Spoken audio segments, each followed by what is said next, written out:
Lecture du premier livre de Samuel. En ces jours-là, le jeune Samuel assurait le service du Seigneur en présence du prêtre Élie. La parole du Seigneur était rare en ces jours-là, et la vision peu répandue.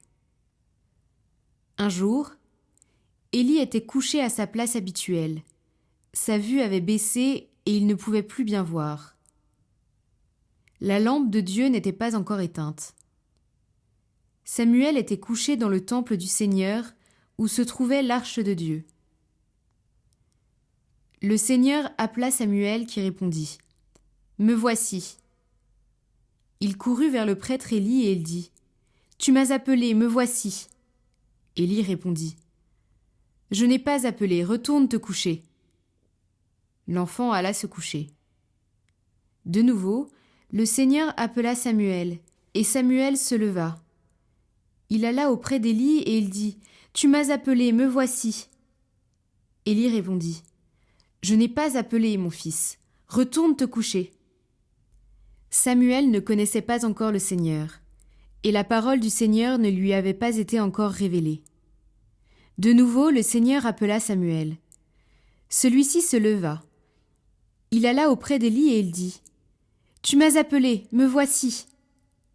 Alors Élie comprit que c'était le Seigneur qui appelait l'enfant, et il lui dit « Va te recoucher, et s'il t'appelle, tu diras « Parle, Seigneur, ton serviteur écoute ». Samuel alla se recoucher à sa place habituelle. Le Seigneur vint, il se tenait là et il appela comme les autres fois. « Samuel, Samuel !» Et Samuel répondit « Parle, ton serviteur écoute ». Samuel grandit. Le Seigneur était avec lui et il ne laissa aucune de ses paroles sans effet. Tout Israël, depuis Dan jusqu'à Beersheba, reconnut que Samuel était vraiment un prophète du Seigneur.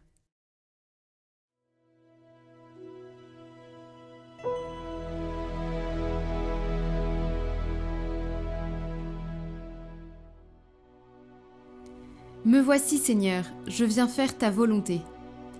D'un grand espoir, j'espérais le Seigneur. Il s'est penché vers moi. Heureux est l'homme qui met sa foi dans le Seigneur.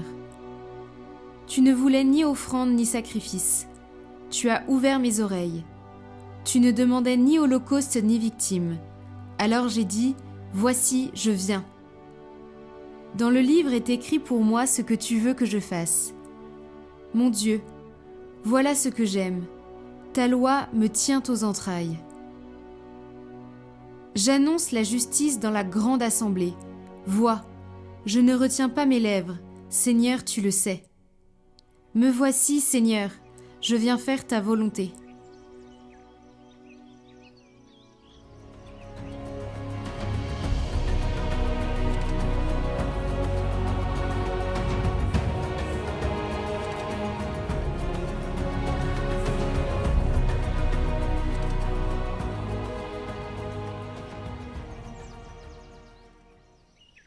Évangile de Jésus-Christ selon saint Marc. En ce temps-là, aussitôt sortis de la synagogue de Capharnaüm, Jésus et ses disciples allèrent, avec Jacques et Jean, dans la maison de Simon et d'André. Or, la belle-mère de Simon était au lit, elle avait de la fièvre. Aussitôt, on parla à Jésus de la malade. Jésus s'approcha, la saisit par la main et la fit lever. La fièvre la quitta, et elle les servait. Le soir venu, après le coucher du soleil, on lui amenait tous ceux qui étaient atteints d'un mal ou possédés par des démons. La ville entière se pressait à la porte. Il guérit beaucoup de gens atteints de toutes sortes de maladies, et il expulsa beaucoup de démons. Il empêchait les démons de parler, parce qu'ils savaient, eux, qui il était. Le lendemain, Jésus se leva bien avant l'aube. Il sortit et se rendit dans un endroit désert, et là il priait. Simon et ceux qui étaient avec lui partirent à sa recherche. Ils le trouvent et lui disent « Tout le monde te cherche ». Jésus leur dit « Allons ailleurs, dans les villages voisins, afin que là aussi je proclame l'Évangile, car c'est pour cela que je suis sorti. » Et il parcourut toute la Galilée, proclamant l'Évangile dans leurs synagogues et expulsant les démons.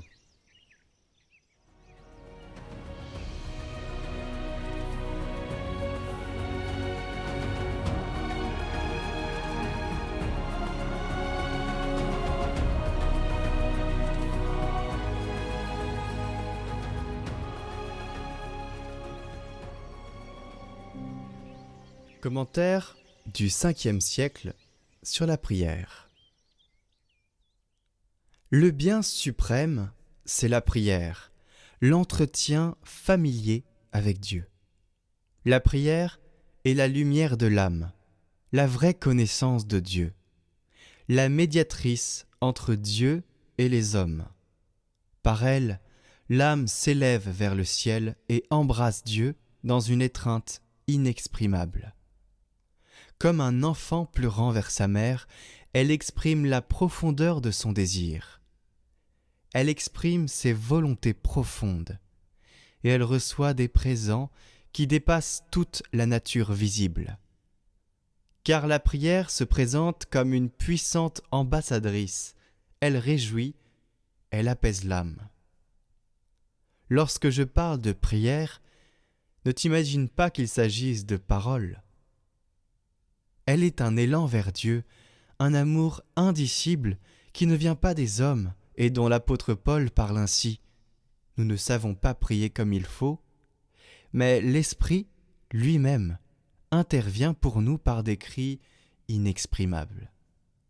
Une telle prière, si Dieu en fait la grâce à quelqu'un, est pour lui une richesse perpétuelle, un aliment céleste qui rassasie l'âme. Celui qui l'a goûté est saisi pour le Seigneur d'un désir éternel, comme d'un feu dévorant qui embrase son cœur. Envoyé par le Père, tu viens nous visiter, tu fais de nous des frères, peuple de baptisés.